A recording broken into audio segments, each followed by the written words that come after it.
พอได้เก็บแล้วพี่น้องกำลังงาม เก็บกินกับแกงหน่อไม้แล้วยังบ่ทันได้ขาย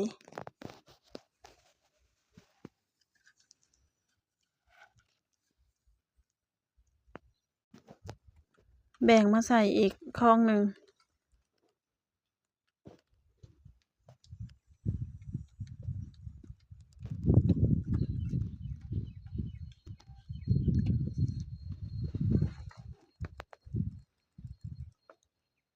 ถ้าเบิ่งผลผลิตสิได้ทื่นคืนอยู่บ่เนาะราคาตลาดตอนนี้หมัดหนึ่ง10,000 กีบ3 หมัด25,000